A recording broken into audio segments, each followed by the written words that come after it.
I'm here with Chris McKell with Audience Bridge Insights, the new podcast you just rolled out. That's correct. Pretty amazing. So today we are going to be talking about everything that enterprise, whether you're a newsletter, publishing company, digital marketing company, digital media company. You know, there was a time where we were doing 30 million in our supplement business. And one of the biggest mistakes that I did, just to kind of start this off, kick it off, is I tried bringing all these deliverability people in-house. And it was the biggest waste of time because there's no way we could master that and master scaling our offers and traffic all at the same time. And we're now moving into 2026, which the medias are changing rapidly. The algorithms are disrupting things, and the ISPs and ESPs, there's so many of those things that are just, they all have different rules. So super excited to have you here on the show. Thanks for having me. Let's kick it off. Why don't we just start off? You've been in the email game for a long time. So you want to give us like 30-second background? And Sure. So I started way back. We were at agency at first, going on probably 20 years ago, doing marketing for everything. Email marketing was one of the aspects we did. And then from there, we decided the agency wasn't what we wanted to do because we were managing a bunch of kids and all the employees. yeah, So me and my partner wanted to decide how can we grow technology or audiences. And we figured that by developing a publication and growing email lists, we could do that, right? Grow the audience. You don't have to keep on hiring people to make more money. You just grow your audience, deliver more email, and then voila, you're making more money. yeah, So over the years, we built numerous publications and newsletters to monetize in different niches, from political to trivia to finance. Off of that, we just learned how to deliver the email and inbox the optimal ways because things have been changing year after year after year after year, especially in the last 2 years, things have totally gone bonkers. yeah. When you started in email, it was like probably just like the ATM, like you just print money, like, oh, wow. Hey guys, you have this new thing called auto responders, and people would actually just print money. And then, as you were just saying, like now it's completely different. So Yeah, what has changed? Bring us on the trajectory of the timeline there. Back then, there wasn't spam filters and all that stuff. It was the Yeah. Wild West. You just sent emails and they accepted them all. Over time, they started building some algorithms, things to filter out so-called unwanted emails. So not everyone was inundated with this stuff. Yeah. And it's just gotten more and more complex over the years. But even 5 years ago, it was still pretty easy to deliver email, especially in the older, we'll call them ISPs, but inbox service providers like Yahoo or Gmail. Yahoo is still pretty easy to inbox and get an inbox folder. But within the last few years, they've been changing their algorithms and their sender requirements, making it more difficult to get in there. So they've been blocking a lot of people. They've been implementing new sender required for bulk senders. And because of that, I would say 70-80% of people I've talked to have had Yahoo deliverability issues over the last 2 years. And that literally crushes. So if I'm a newsletter publisher or actually any business trying to monetize thing, and I'm sending out, say, 2 million a month, which is not a lot, but like up to 50 million. I'm just trying to use a round number. Let's just go 1 million. And instead of me getting, say, 30% of my email is being squelched and not even reaching, which most people don't even know this, by the way, that's Right. going on. The concern is, okay, well, I don't really want to spend more money on email deliverability, but they don't realize yesterday they lost money because their emails aren't hitting inboxes. Correct? Yeah, so there's a few factors that go into that. So people, when they are, building their email lists, Yep. they think, let me just scale my email list. Let me grow it as big as it can go. It's a vanity metric. I want to get to 1 million subscribers, not realizing that, yeah, you can have 1 million subscribers, but if you can only deliver to 50,000 of them, you just wasted money on 950,000 subscribers. Yes. So making sure you're established in the beginning to inbox and have good email deliverability. So while you're scaling and you're acquiring all this, spending all this money, acquire new data, you're able to actually inbox those people and activate those people. So unfortunately, what happens is a lot of people, when they get into the newsletter space, they don't realize this. So they're basically sending to their whole list every time. And as it grows, they don't even think about email deliverability. It's not a problem until it is a problem. Yeah. And usually that problem happens is when It's too late. they actually have a business, right? Okay, yeah, It's actual business. It's actually making money. Now, Yeah. there goes their 15, 20 grand a month they're making, 50 grand a month that they're making, goes down to 5 grand and cause major issues. Yeah. So What you have to do is set yourself for success in the beginning by following the best practice. So as you're scaling, you're growing, whatever needs to be happening as far as subscribers you shouldn't be sending to or falling off your list, only activating or targeting the sources of data that are activating for you. Yeah. And, monitoring it across all the ISPs, Gmail, Yahoo, all those, making sure, because one could be doing good, the other one could be doing not so good. So there's a lot of things to look at, but you want to make sure you're scaling properly. Yeah. And it's not about how big your list is, it's about how engaged your list is. That's a key point. So it's not how big your list is, but how engaged. So I'm going to ask you a hard question, super hard. But if we're running a company meeting and I'm the CEO and I'm like, hey, Joe over there is in charge of list growth. Joe comes into the weekly meeting with, yeah, we're kicking butt. We just increased from 100,000, 150,000. The executives are like, man, Joe's killing it, right? Mm-hmm. But they're only looking at top line data, as we call vanity metrics, right? Which open rates, again, is another kind of vanity metric. I want to go into how you guys help people and stuff like that, but I think it's important for people to realize they're missing the bigger point because they're measuring the wrong things. So what should they be measuring, or what do you guys look at that no one else is really looking at? So the biggest thing is, especially when it comes to list growth and data acquisition is, and we've asked tons of clients over the years and prospects, and we ask them, what is your KPIs when you're acquiring data? What's your list growth metrics? How you're monitoring what the source performance is? What's doing good versus the other one? And like my business partner likes to say, they don't ever have a good answer. They say they're embarrassed to let us know this, but they just go by gut, which we know in the digital world, you can't go by gut. You got to go by metrics. 100%. So when they're acquiring the data, they don't know that source A, which could be Facebook, what it's costing them per activated lead. So an activated person, some will say that's engaging your email and they're clicking on stuff. So if someone's not clicking an email, you're not going to monetize them, right? So that's our key metric that we look for. Can I pause real quick? Yep. So this is really important for everybody watching, like a lead being activated. If they aren't activated, you're just gonna ruin your, am I saying this accurately? Mm-hmm. You just ruin your email reputation the more you try and jam stuff at those people if they're like a dead, dormant lead. Is that fair? Yeah, if they're not engaging and you keep sending them over time. I mean, imagine if you look at it like someone signed up for your email list. Yep. And you sent them, I mean, some people are sending, say 2-3 emails a day to them. Yeah.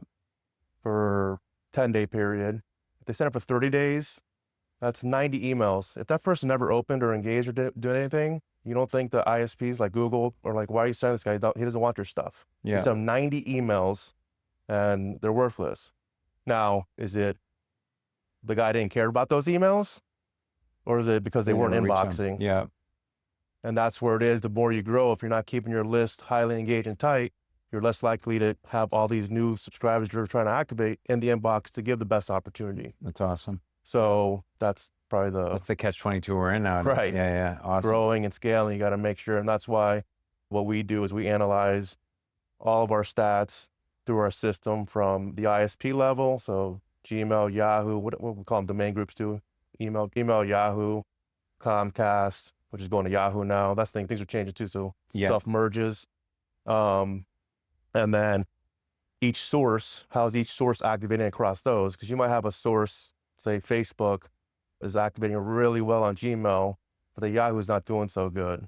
And then you might have another source, which may be, maybe you're buying email traffic from a partner, and they're sending traffic for email, and that Yahoo is engaging very well.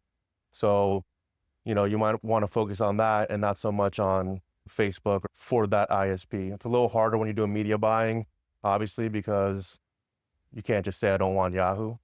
Yeah. But we look at those things because a lot of times people are doing co-reg. People aren't familiar about co-reg. You're basically opting in on someone else's creative offer landing page, and somewhere in the bottom it says, you're also going to sign up for XYZ. People don't really know they're signing up for you half the time. They're not going to remember they signed up for you. So that's a lower quality lead.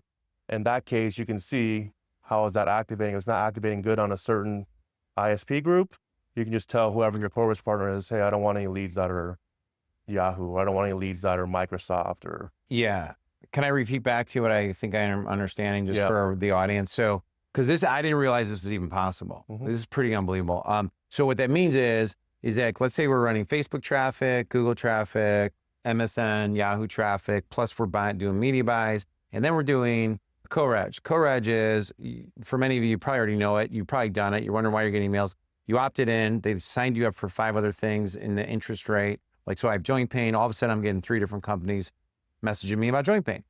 Totally legal, by the way, because it's in the privacy policies. But what you're telling me you're able to see is that what I understand is, because we're guilty of this, and so people don't need to be embarrassed because everyone does this. Right. Is like we would treat every one of those lead sources when they came into our email platform the same across the board. Yep. And so what you're telling me is that what you guys do is you're able to see which source is activating better or not better, and then communicate that back so that we're getting higher quality lead flow. Correct. Because it activates better, which then leads to a better net profit or profit per lead. Yep. Okay, cool. And, so that's the whole, and inboxing help. and inboxing. Yeah. So isn't that amazing? So in other words, everyone's ignoring that blind spot, which you guys track. And usually it's because they don't even know that this is something that exists. Right. Yeah, it's crazy. That's so good. And what's interesting too is and this is a big argument out in the industry, is about canned spam. Yep. So everyone thinks canned spam.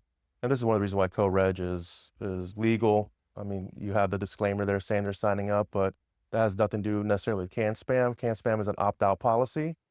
So to be canned spam compliant, you just got to identify who you are in your email, be branded, allow the person to unsubscribe. There is no part of the entire law and policy that says that someone has to have signed up on your landing page or on your site for you to be able to send emails to them. Wow. Right? It's canned spam. It means you can spam, although spam's not a nice term to say, but it's just like, imagine your mailbox at home. You're getting all this marketing material. Yeah. What's the difference? So there's a lot of techniques and other ways of doing list growth off of that we can also help with. Yeah. But you have like the Smart Pixel, which was really big in the e-commerce industry for probably the last decade, where all this traffic was coming to the sites. A lot of people were going to different parts of the website, adding stuff to their cart, and their cart abandoning right on the checkout page, whatever. They maybe never submitted their email address. But this technology allows you to capture that anonymous visitor, get their email address, so that you can send remarketing messages to them, cart abandonment emails to them without them even signing up. And there's nothing wrong with that. It's been happening for decades. Okay, so I just want to make sure we segment that out properly. So that's okay. So one of the services you guys provide, which we will recap all services, but this is good, we're transitioning that too, is you guys have a service that you're able to actually capture that data by matching the visitor using pixel data. Is that correct? Yeah, there's pixel data, fingerprinting data that's kind of very techy that most people aren't going to want to care about, but it's browser IDs and all this stuff, and they create like a digital fingerprint of the person, and they map that into this big identity graph that we have, and off of that we can track users from different devices, different browsers on your computer, and off of that we can tell you that, because it's being tracked all over the place, they might have visited other sites. And then we know that person, when they visit that site, that's the actual user that's there. Okay. And that's part of your list growth services, yeah, that's right? one of the list growth services. Okay. So we'll get to that in 1 second. I just want to finish this one thing. If I'm sitting here watching and I'm going like, okay, these guys are way smarter than what I'm doing on deliverability, I really don't understand it. Right. That's a good place to be, by the way. Like what you said about feeling guilty or embarrassed. I mean, I know you and I know your partner and I know your team. Like you guys are all good people. Like no one's out to make people feel bad. Like you shouldn't sit there and feel bad. You shouldn't not do something because you're like, oh, I feel guilty about it. No. You guys offer an audit, don't you? Yes. Yeah. So we'll do a deliverability audit, and it's more than just an audit, right? We're trying to set these people up for success, for growth, by having their deliverability in place and SOPs in place of what to do as you scale or when an issue does arise, so you can remediate it, fix it, so you can keep on scaling and growing. Yeah, we do a technical audit just to make sure all the technical things are set up. There's been a lot of sender requirements that have changed, especially in the last 2 years. So we just want to make sure all that stuff is set up properly for you. We'll confirm that. Things like one-click unsubscribe, and then all your credentials like DKIM, SPF, DMARC, everything's, polished and good to go. Make sure you're not on any blacklist, stuff like that. And then we start looking into what are you doing in your email program? How frequently are you sending? Who are you sending to? Are you segmenting your users in specific ways? What's your sunset policy, which is when do you stop sending to users, right? Because they either didn't activate or they stopped engaging, or they may have been active at one point, but they stopped engaging over time for some reason. Yes. As well as reactivation sequences. What are you doing to try to reactivate people that may have fallen off? Yeah. So we put this all together and work with them. A lot of times there's, the biggest issue will come down to who are they sending to? They're just sending to too many inactive people, which causes major problems. Which means they don't have the sunset. They don't have some of these other. So they don't even have a base sending segment. Yeah, what I call it. That's interesting. So you guys work with some of the, can you just give a couple examples of like the types of big newsletter publishers or big media companies that you work with? And then narrow it down to like, is this for me if I'm somebody who's just trying to grow a brand right now? Because this all relates to everything I've ever done. Right. And, but I've never grown a massive media platform. And I know that's one of the things. Like, are these things you are saying most of these people are not doing? So a lot of them, they are doing. So we work with the Market Beat. Yep. They're in the FinPub space. Huge. FinPub space is a lot more. Financial publishing, just so everybody understands what that means. Publishers. That's insider language. It's it's a lot more complicated than some of our general newsletter clients because they have a lot more sophisticated stuff up for, triggers. They're sending way more email on average a day than other newsletter publishers would. What would that range be? Just so I don't know. They could be sending 3 emails per subscriber day, up to 10, 15 emails to a subscriber per day. Now, I want to pause everybody. Like, you guys might think that's crazy, but like my most successful friend who's a lead generator is like, the more we send mail, the more money we make. Right. And if, the thought process there is the more you're sending, you're trying to squeeze out the people that want your stuff, and whoever doesn't, they're going to fall off. That's fine. They were never going to buy your stuff or make you money anyway. So they're just churning through that, but it makes it more complicated on a deliverability aspect on what could be causing issues because it's all over the place. So we help them try to navigate that.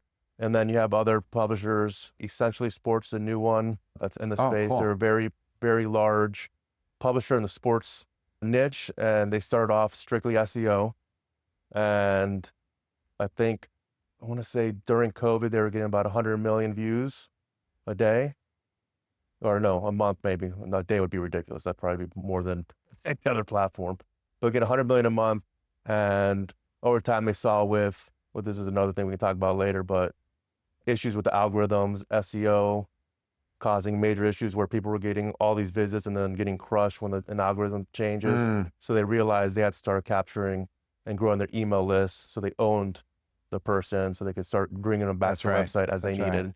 So they've been growing their list for some time now. Now we're working with them to make sure with some of our products, help them grow their list as well as to make sure that they're delivering like they should based on the practices. Yeah. And then, so what you were just mentioning there too, just so we're capturing that on the SEO side, what you're saying is, and this is going to change again with the ChatGPT growing at the rate that it's going, is we now have a new media source happening. And once chat becomes it, now you're probably going to see multiple other AI feeding the system. So what you're saying there is when things like Panda, which I know it's older, but when they change their search engine rules, if the company was only reliant on that, they just got murdered. Yeah, they have no business. I know plenty of people that they had to fire their entire staff, just like all their writers, because they couldn't pay for them anymore because from one day to the next. Yeah, that's crazy. And it's happened in email too. Some of these big updates, especially with Yahoo, put a lot of people out of business because they couldn't deliver. They're sending out hundreds of millions of emails a month. And then overnight, with all these new updates, they couldn't get to sending 1 million a month. The faucet turns off. They just lock it in. That's crazy. And it's the same thing that happens with social media. Their algorithm's always changing. Yeah. So all those social media, SEO, those are what we call shared platforms, right? You don't own it. The technology owns it, but your email list you own. Yeah. You could always send. You have to fight the inbox gods to get into the inbox, but you're still in control of your people and sending what you want them to see versus maybe 1% of your people on your social media seeing your post. Yeah. Well, I have a good one for you. So last week I was in an event and a massive financial real estate investing publisher was on stage. And he was encouraging people. He's like, what you should do is go out and hire the most expensive copywriter you possibly can afford, right? I know one of them. Yeah, I know a couple, right? maybe one's in the room. And yeah, he was like, I remember when I could only pay 5,000 and then I was paying 15 grand. And he goes, now we pay $50,000 for a copywriter to write our offer every time because we know we have a better chance to succeed and win. Okay. Now I'm setting this up for a couple of reasons. One is that when I launched my supplement 17 years ago, and I hired a gal, 25 grand plus royalties. And you think about how businesses will spend all this money to build the best product, the best offer structure, get the team, you got this overhead, yet your message isn't getting to your leads. Yep. Isn't that crazy? It's crazy. It's crazy. So I just want to say before we segue into list growth here, folks, just one of the reasons why I wanted to interview Chris and kind of go through email deliverability and the state of the union on that is that sometimes you can't measure, sometimes people try and measure what is it going to cost me to have a professional email deliverability team do this and make sure we're getting it. But what you don't realize is that you've already been spending money on this without it getting fixed because it's costing you money for the last 90 days, 120 days. And if it's $1,000 a day, $500 a day, whatever that might be, you just lost $100,000 and you don't even know it. Right. So just to add on that. Yeah, please, this is good because people need to realize the investment opportunity. Is that people don't understand as well that once all that's put in place, then they got the media buyer, right? And the creatives for all the advertising that's going to drive all this traffic to generate all these leads. Yeah. And then all of a sudden they're like, it's not working. It's not backing out, whatever. And the media buyer must be the problem. Always. Right?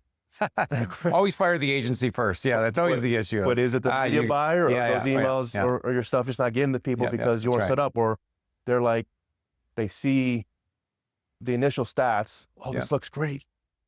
Let's push it. Let's scale to too fast. And now the deliverability tanks possibly because they're just pushing in too much data too fast and have enough time to ramp up and, warm up their email for whatever offer they're doing here. And it could implode. And then all of a sudden, again, it's the media buyer's fault or it's the creative's fault. That's so good. Maybe it was tied to the email and it not being, and people don't look at that enough. Yeah. They're looking at the media buyers, they're looking at the landing pages, the conversion rates, but what's happening on the email side of all this. So 2 quick questions, then we're going to segue to list growth. This is good. Hopefully you guys are enjoying this because I am. This is amazing because it's stimulating more questions. So what I'm hearing too is a CEO or marketing, CMO, whoever it might be, you don't have a true unbiased source of data giving you what's really working or not working. And so you're going off, but you don't have that. Okay. Right. Pretty amazing. If I'm watching this and I'm a media buyer, I'm referring everybody to Audience Bridge because if I was a media buyer or even a copywriter, I'd be like, hey, if you don't have the inboxing side figured out, then we're just kind of guessing on if my offer's actually performing or not for you. Yep. That's so good, dude. You know who else should hire you guys? All these webinar platforms that are promising they can get deliverability. Oh God. Go high level shit. I mean, all these software should be just hiring you. They should because they promise all this stuff and then you set it up and you're like, wow, my stuff's in spam or promo folder immediately. Right. What do I do with that? Call Audience Bridge. Call Audience Bridge. Okay, cool. So now we've been talking a lot about deliverability at this point. And so now the next part, which is everybody's the sexy and attractive part, right?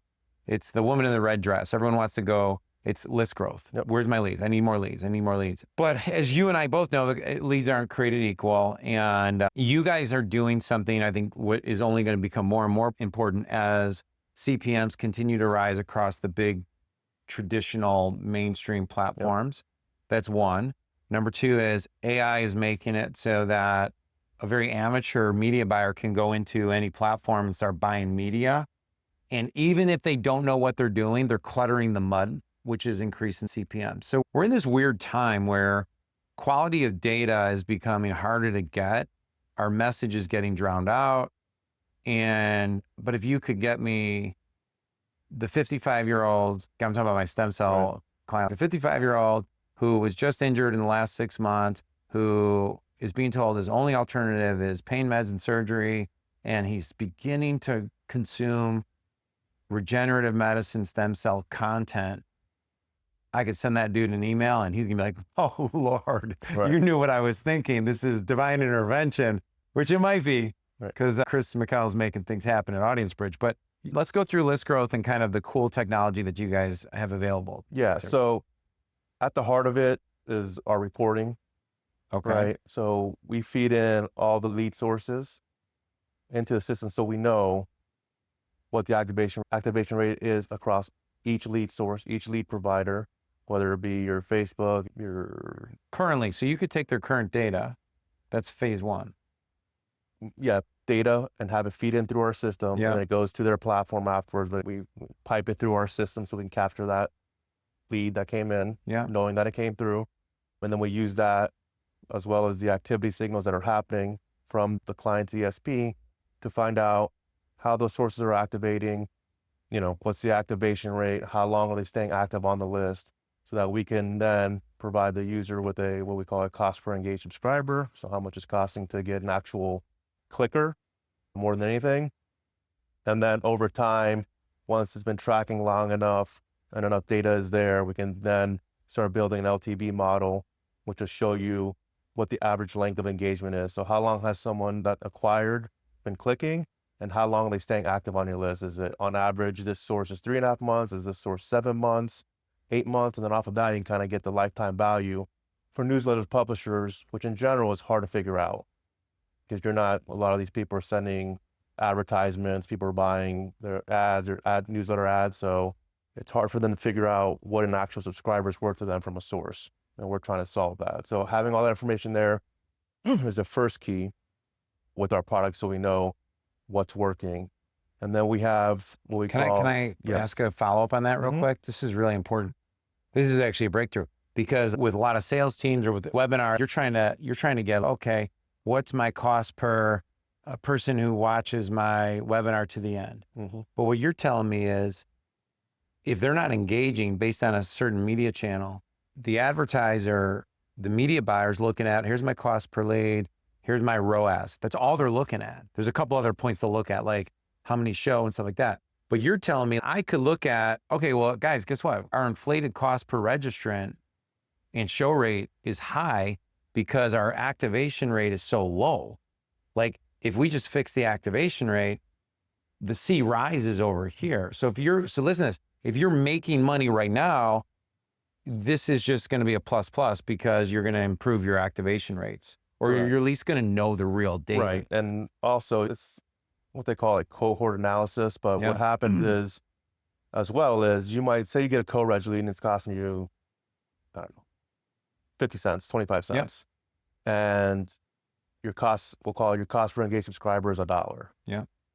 Now you're buying Facebook leads and it's costing you $1.25. So now your cost per engaged subscriber, say it's $2.50 for that. So now you got co-reg at $1, and then you have the other one at $2.50.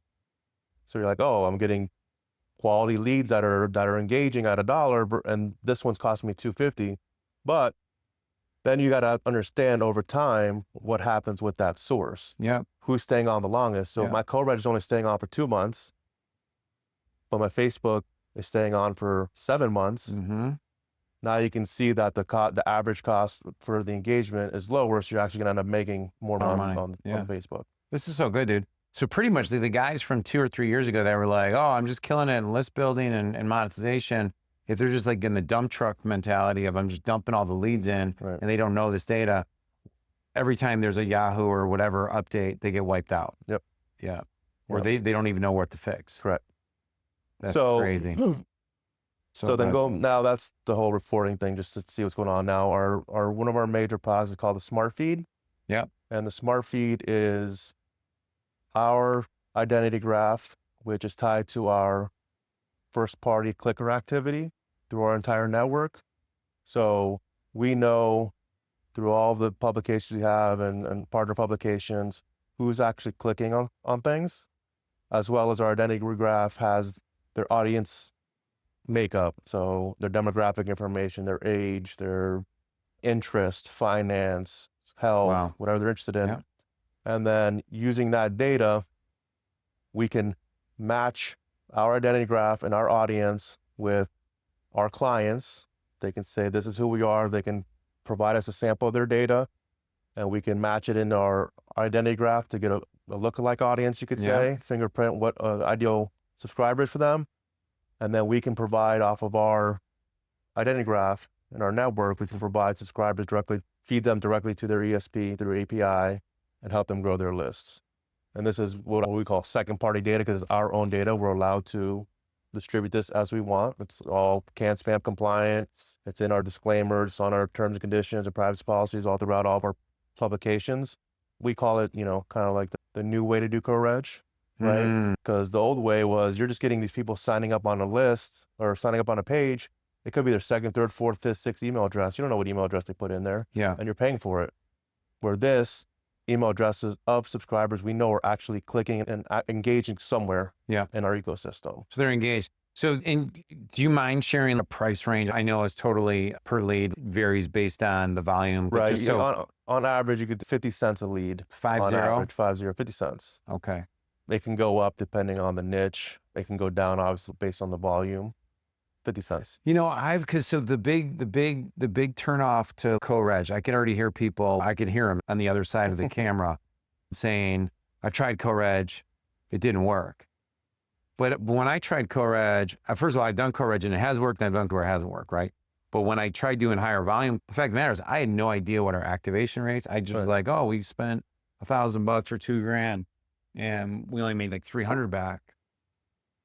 And what I'm hearing you say is it had no reflection on the quality of my offer. I just have no idea how many people actually saw the offer. Right. Yeah. Right. Okay. So with this though, with 50 cents per lead approximately, you're taking behavioral data that an advertiser or a newsletter publisher would want more of, and they're able to give you their demographic, geographic, behavioral data, and then you guys can reverse engineer that. Correct. Yep, we can do demographic data. We have local newsletters that use our service, so we're able to pinpoint a geographic area around the city based on zip codes and geo-targeting. Obviously, you can do statewide, all types of stuff. So this works local and national? Local, national. It's actually, that's a good thing that you brought that up. Thank you. Is also only U.S. based. Yeah. You can't do it in the EU, Canada, wherever they have their own different privacy policies. Well, laws. in Canada, they're not even allowed to watch this video anymore. Just kidding, but I don't know if I am actually. Yeah, no, you might not. If you're watching it now, just send the SOS. We'll come get you. But yeah, so all of our products are U.S.-based customers because we don't deal with the European. Okay, great. So you can go local, nationwide. I guess my one question, maybe this is too specific of a question, but why would a big publishing company want local data, or are they just feeding from the local? Well, if you think about, this would be more for local newsletters that are popping up. I mean, it's a huge market right now, right? It's huge. Yeah. So 6 a.m. City, they have, I think they have 65 what they call core newsletters on big cities. And then they have, I think, 450 other ones across other cities. It's like their little seed, I guess you call them seed, that they're trying to grow before they get to put more resources into it. You have people like the Flyover. They have a bunch of state-specific newsletters. So like the Florida Flyover and, Georgia Flyover. They have a national brand.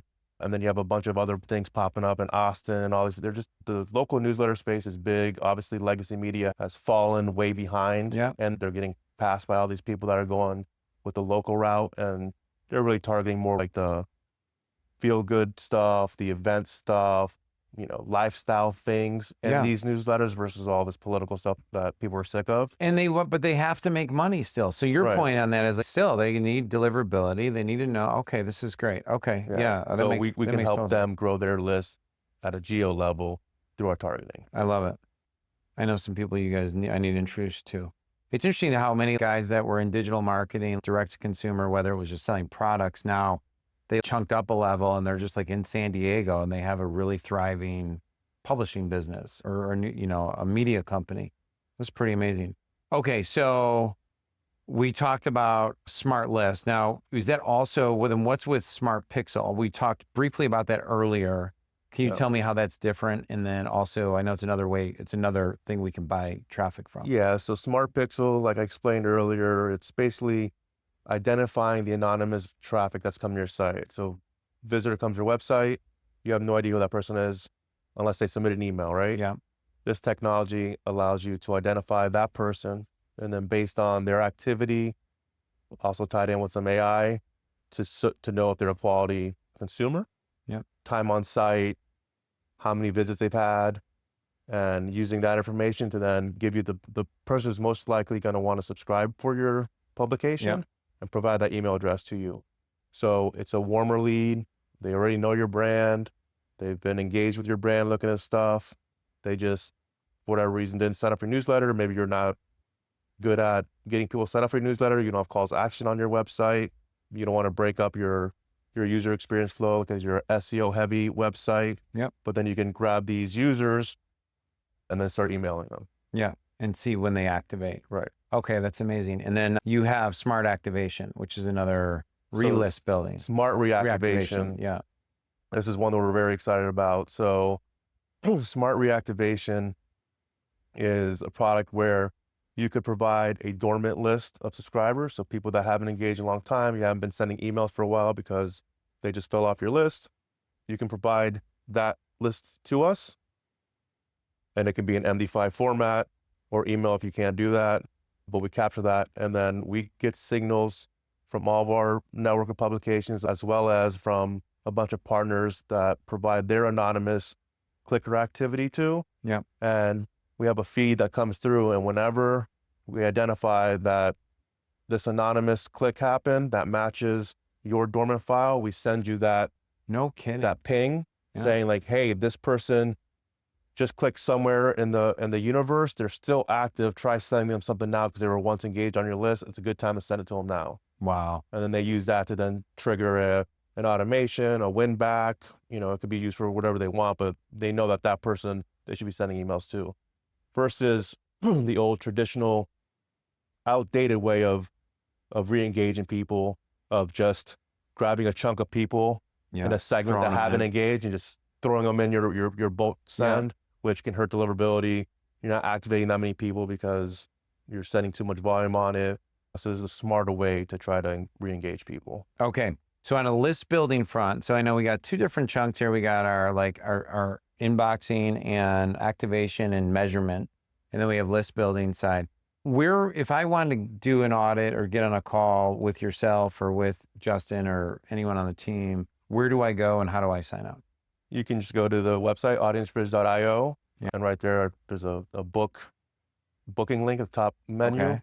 Click on there, and we have a HubSpot integrated meeting link. You can just schedule a time right there. Okay, great.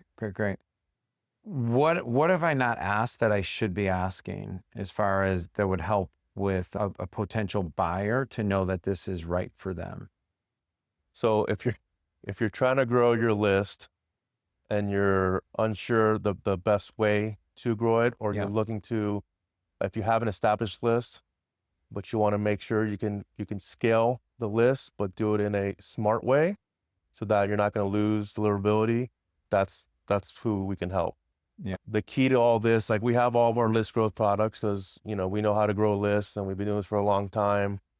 But the fact that we have the list growth tied together with our delivery, all in one, to make sure that whatever's happening is working, or if there's issues, it'll show you what to do and fix it before it becomes a major issue, as well as showing like our smart feed, we're providing data. All it's going to be is it's just going to show up as another source of data for you in the reporting that you can compare against all your Facebook, your Gmail, this campaign you're running, your email buys, and just another media source. Just another media source. And if our source isn't performing to the standards of everything else, then you just don't buy anymore. We're trying to be upfront. We want the client to get the best bang for their dollar on what they're spending their money on and helping them grow. And if that product of ours, if it's a smart feed, smart reactivation, the smart pixel isn't up to snuff for what they want, that's fine. We're trying to be transparent. Well, it's transparent data is what you're just giving. Right. And I think what's kind of cool is like, you talk to growth focused people, they're always like, I just need more leads. Let's just grow.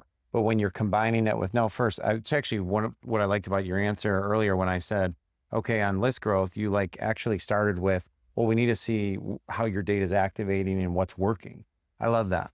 And another thing too is this is also perfect for media brands. Yeah. That might have multiple newsletters or multiple lists, and they may be looking to create new lists, right? So we can help them identify what subscribers in their lists Activate. they should start Yeah. with to activate, Yeah. build off a new list, right? Yeah. Think of, what would say, like, think of Morning Brew, for instance. They were just one big newsletter. Yeah. And over time they figured, hey, we need to, their advertisers like, hey, if you want to get more of our budget, we can't just send to this national totally. thing. We need other stuff we can do. That's when they came out with their B2B little niches of, whether it be marketing or, whatever the CEO, I don't know, they have a bunch of different verticals now. And they seeded those with probably their most engaged people that they know were interested in certain aspects within their main newsletter. Yeah. So being able to use this and help feed your own data to kick off these new brands or these new lists that you want to do, it's a perfect platform for it. Yeah, that's fantastic. That's fantastic. Well, it's been pretty awesome. Man, so do most of these guys most of your clients, do they have their own internal media teams, or are they working with agencies, or both? I'd say it's a mix. Yeah. Because if I was an agency, I would call you guys right away and be like, we need to have some kind of partnership relationship, referral relationship. Because and if I was a CRO, and I know it's so funny. This is why I'm doing these interviews, because I never know where it's going to go. Like if I'm a conversion rate optimization specialist and all they do is focus on the funnel, well, yeah, but your emails aren't getting delivered. They're not inboxing. Okay. Well, you suck as a CRO, but maybe you didn't.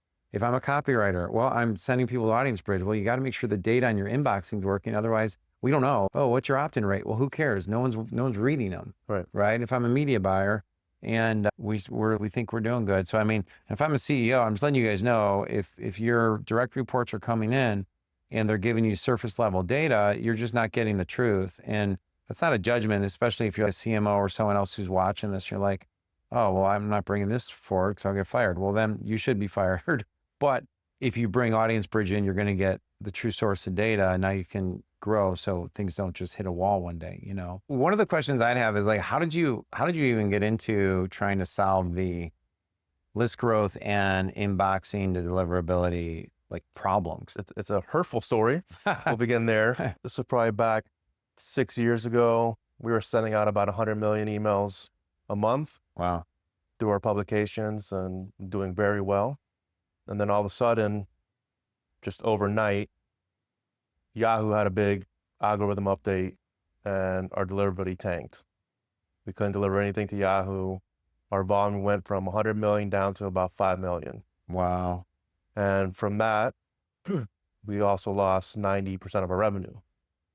So what do you do? How can we get back? What do we have to do to get back in the inbox? What caused us to get in the spam folder or get blocked?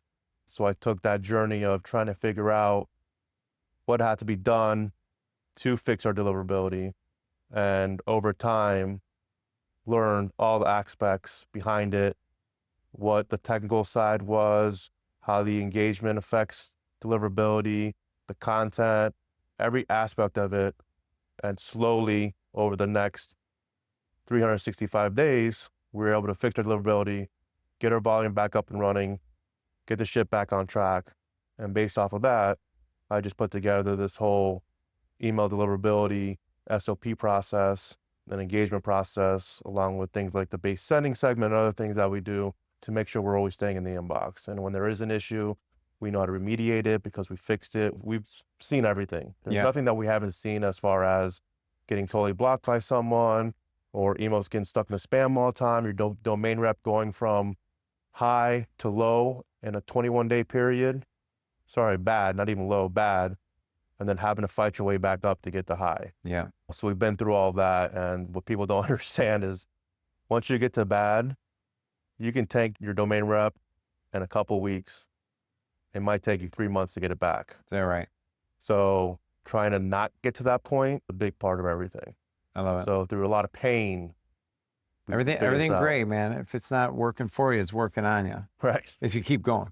So really what I'm hearing is that if I'm a large media platform that is focused heavily on increasing subscribers, and we have to, because our business model, we have to monetize. We got to make money with those email subscribers, which means they have to be opening up our emails and engaging and clicking. Audience Bridge is really the one-stop shop for all that, meaning that you guys can help with list growth, but the big leverage point is that we know the data and we have the inboxing happening, correct? Correct. We know what's happening inbox wise and deliverability wise. So if there is an issue, we can control it before it really shit hits the fan. That's right. So, and most of our clients, they are larger newsletter publishers, and they're basically, usually most of them are sending daily emails about whatever their topic is to their lists. Large media brands with multiple newsletters and things like that. Yeah. Multiple segments, 3 to 15 times a day. This is what you guys do. It's pretty incredible. Okay, so this has been awesome. So, hey, listen, if you are wondering, hey, do I have a deliverability issue? Do I have a list growth issue? Or can Audience Bridge help me? You're going to head over to audiencebridge.io and you're going to book a free call. From that free call, what's the main takeaway besides just learning more about Audience Bridge that I would get as a potential client of yours? Yeah. So, I mean, right off that initial call, we're going to know if you have a deliverability issue, right? We'll diagnose if there's any issues up front, because if there is, you're going to need help with some deliverability help before we get into the list growth phase. Yeah. If deliverability is good, then we can talk about list growth, helping you grow your list the right way. Yeah. And most importantly, you're going to walk away with clarity and confidence and of your next steps. Because we were talking about earlier is just most people just don't know. So they're throwing darts at a wall with a blindfold on. Right. They might, they might be happy with their list growth right now. And if we give them the thumbs up, deliverability looks good, then they can keep pushing. Yeah. I love it. Whether they work with us or not, but they can always work with us to grow even more. Yeah, that's perfect. So stop what you're doing, go over to audiencebridge.io and book your free call with the team and get the answers. Okay, cool. So this has been great. So do you have like an example or two of a company looking to grow their subscribers, but this was definitely their limiting factor? Yeah, so we helped a media brand with multiple newsletters across the country grow from 750,000 to 2 million subscribers in a year. We also helped a niche recipe website, actually using our Smart Pixel, go from 250,000 subscribers when they started to 750,000 subscribers, active subscribers within a year as well. Yeah, that's awesome. So do a lot of these, like I would imagine that they rely on the inboxing to be able to either they're selling their advertising or they're selling whatever it might be. So without that in the growth, that's directly increasing revenue, the more they grow their subscribers. And what you were saying earlier too about they know their value per lead over time from each source. So Right. that's incredible. And another good thing just popped in my head when you were saying that is people don't realize when they're growing their list that as you grow your list, the churn of that list compounds it to a larger number. So if you have say an industry standard of 5% list churn, that just means people that are either unsubscribing from your list, not being engaged, falling off. Yep. You have to replace those people. Yep. Or your list is shrinking.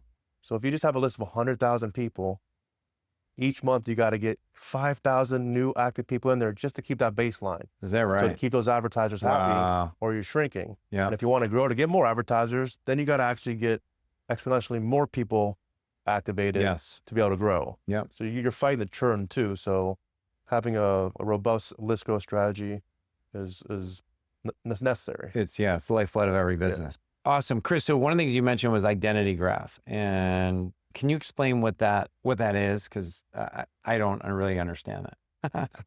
I'm glad you asked that. So our identity graph is different than most identity graphs you hear out there for a few reasons. One, the entire base of our identity graph is tied to a click signal. Okay. So everyone in our identity graph, we know are active, engaged subscribers somewhere in our ecosystem.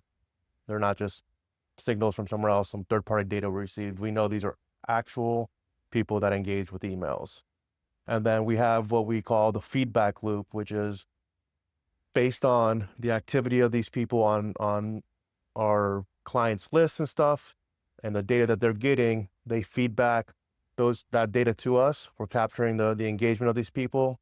If they're clicking on emails, are they unsubscribing? Are they complaining?